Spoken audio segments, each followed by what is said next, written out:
es único. Aún los que tienen varios territorios constituidos como Estado, con su propio gobierno, con su propia Corte Suprema de Justicia, con su propio Congreso, cuando se unen y constituyen un Estado federal, hacen de todos uno. El Estado siempre es uno. Pues bien, como existen necesidades de la población que está en el territorio bajo la dominación de un Estado determinado, existen múltiples necesidades, tienen un destino, tienen alguna meta, tienen algún propósito. Cada nación se señala algún curso de la historia y quieren alcanzar alguna meta, algún punto para distinguirse de los demás pueblos. Puede ser el pueblo que produce la mejor leche del mundo, o el pueblo que tiene los mejores corredores, el que gana más medallas de oro en los Juegos Olímpicos, o el que produce más científicos, o el que produce los mejores banqueros, o el que hace una proyección cultural, o que tiene más salud, etc. Pero todas las naciones tienen algún propósito. Pues bien, ¿cómo vamos a llenar esos propósitos? ¿O cuáles son los medios, las técnicas para lograr alcanzar esos objetivos, esas metas? Entonces, ese poder, para que no descanse en una sola mano, como lo vivimos en la historia con las monarquías, con los zares, con los césares en Roma, esas funciones se separan. Uno va a hacer las normas, las reglas de conducta general, lo que llamamos las leyes. Y las leyes nacieron en Roma bajo un supuesto de un contrato, de un convenio entre el pueblo y el rey. El rey le preguntaba a los comicios, a los diputados, a los que representaban a las diversas tribus en Roma, ¿puedo ir a la guerra? Los hombres que estaban en la asamblea le decían, sí puedes. Esa autorización era ley. Eso se convertía en una obligación. ¿Podían ir a la guerra el rey? Sí, entonces los otros tenían la obligación de prestar sus cuerpos, su aporte físico o en caballos o armas para ir a la guerra, porque ya era una ley, era una obligación. Pero hay quien administra. Si se ponen disposiciones como podemos cobrar un impuesto por lo que vendemos, sí puede el gobierno cobrar ese impuesto. Entonces, ¿quién lo va a regular? Alguna persona ejecuta aquella ley que impone un impuesto, la obligación de pagar el impuesto, y alguien lo administra, bien administrador. A eso le llamamos el poder ejecutivo, y el primero lo llamamos el poder legislativo. Y cuando hay conflictos, cuando el administrador está cobrando más impuestos que el que se ha señalado, o los está cobrando y no le está dando el destino para el cual la ley ha sido creada, lo está usando en otra cosa, no lo está empleando en medicinas, en hospitales, sino que lo está empleando para viajar, para ir a hospitales, para mandarlo a otros hospitales que no son de este país y no son de otro país y nadie lo autoriza para dar ayuda a otro país, como le pasa a un presidente en América Latina que manda los dólares de su país a otros países. Entonces, alguien tiene que decidir. Esa persona va a decidir el conflicto que existe entre aquel poder de cobrar impuestos y la forma en que lo está cobrando y el ciudadano que lo está pagando indebidamente. Ese es el que juzga. Entonces, el poder soberano del pueblo está concentrado en las autoridades que gobiernan y lo hacen en representación de ese pueblo y para beneficio del pueblo. Y eso se llaman presos. Pero en el derecho administrativo actual ya no se habla de poderes, sino de órganos. Los órganos que funcionan y que tienen un propósito. El propósito del funcionamiento del órgano legislativo es hacer la ley. Del órgano ejecutivo es el acto administrativo, realizar actos de administración que pueden ser de carácter particular o de carácter general. De carácter particular, las decisiones que se toman ordenando que se reduzca el pago de un impuesto en un caso determinado. o un acto administrativo de carácter general cuando hace un reglamento para que se regule la forma en que se va a captar estos impuestos. Y el que decide el conflicto, si está pagando más o no debe de pagar, o tiene una exención, o tienen que devolverle lo que pagó de demás, ese es el juez. Y bien, en el desarrollo de estas funciones supremas se han ido especializando. Y entonces las decisiones del juez tienen que ser especializadas. Entonces hay jueces que especializan en aspectos ejecutivos, administrativos. Hay jueces que especializan en cuestiones laborales y otros en las sanciones penales. Muy bien. El Estado es uno y es una persona que tiene derechos y tiene obligaciones. Tiene el derecho de castigar, solo el Estado puede castigar. Solo el Estado tiene el monopolio de la fuerza. Solo el Estado puede tener misiles, puede tener cohetes, puede tener aviones de combate, tanques, solo el Estado puede tenerlos. Solo el Estado tiene la potestad de decir cuándo es el derecho, quién tiene la razón, dónde se aplica la ley. Solo el Estado tiene ese poder, pero está dividido. Por eso es que son complementarios, porque uno hace la ley, el otro administra y el otro juzga los conflictos.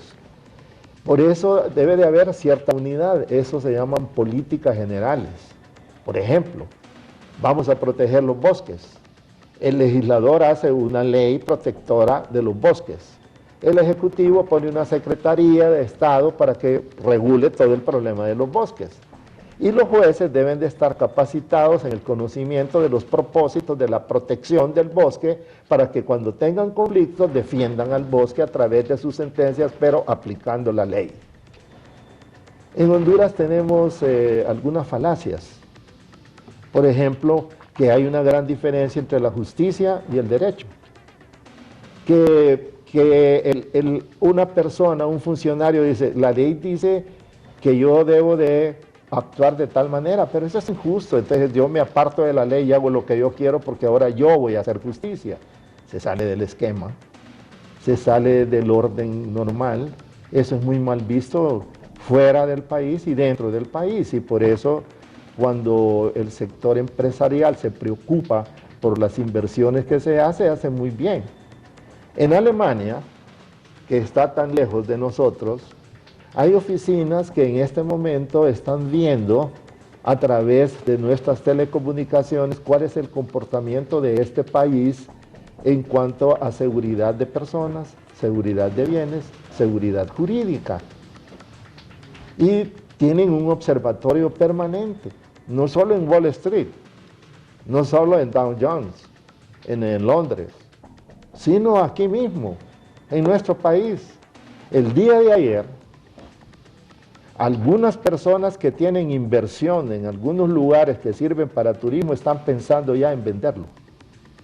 Porque si el Estado que dice que es dueño de todas las frecuencias puede tomarlas y hacer con ellas lo que quiera, bueno, pues lo mismo sucede con algunos sitios que son de esparcimiento, y bueno, si el Estado es dueño de toda la tierra, si el Estado es dueño del mar, si es dueño de todo, del cielo, de la tierra, del subsuelo, entonces ¿para qué voy a tener mi empresa aquí? Porque de cualquier momento me van a mandar a migrar.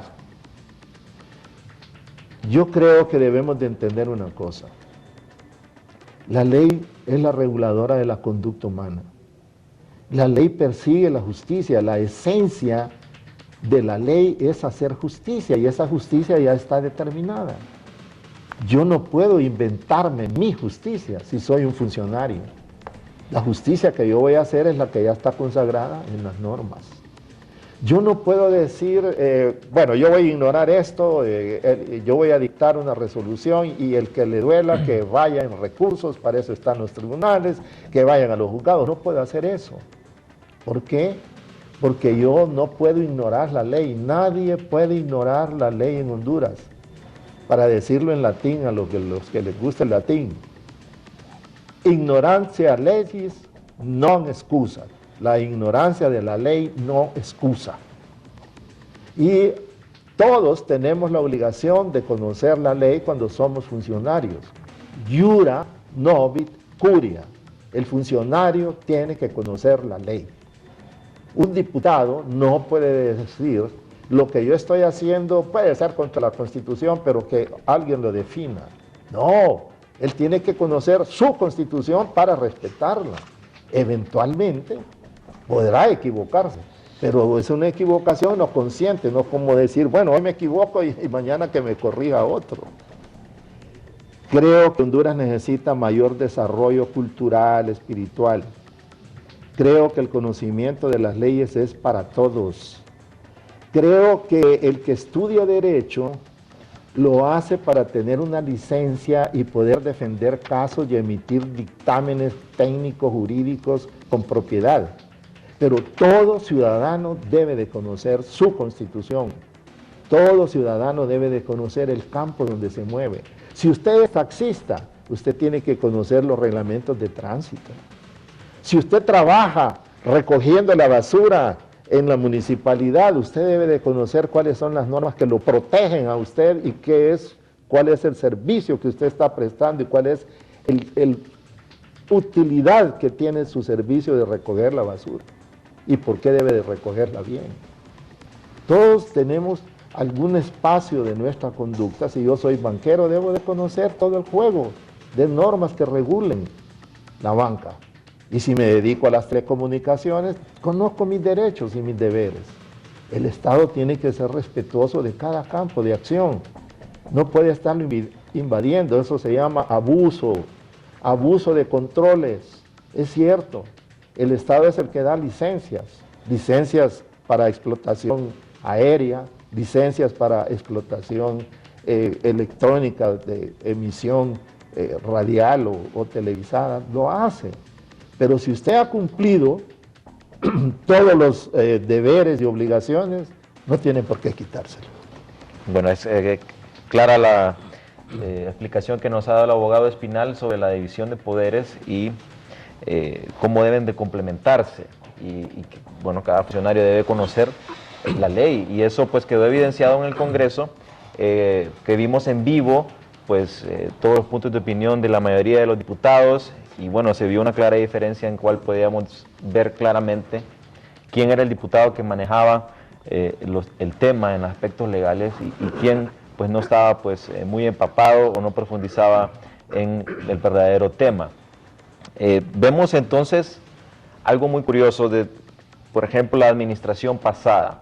Algo que era muy común escuchar era de que el gobierno escuchaba la voz del soberano, que el soberano es el Estado, que se debe escuchar la voz del pueblo. E incluso he escuchado personalmente funcionarios en la administración pasada que miraban el Estado de Derecho como unas ataduras, en el cual pues decía, y nosotros queremos ayudar al verdadero pobre, al que está tierra adentro, al campesino que no tiene nada, le queremos ayudar, pero no podemos darle dinero porque para sacar dinero tenemos que llenar requisitos, tenemos que tener autorizaciones y tenemos todo un estamento jurídico que debemos de respetar para poder captar ese dinero y después repartirlo. Eso nos imposibilita ayudarles, eso es una atadura que nos tiene, porque si nosotros quisiéramos, nosotros inmediatamente le dábamos el dinero, pero no podemos porque el Estado de Derecho no lo permite. Ya con solo ese concepto de ver el Estado de Derecho como una atadura es preocupante, y vimos que pues, nos llevó a que se desencadenara una crisis política que esperamos no se vuelva a repetir, y esperamos que los funcionarios pues, hayan aprendido la lección en cuanto a de saber respetar el derecho y saber que nadie está por encima de la ley.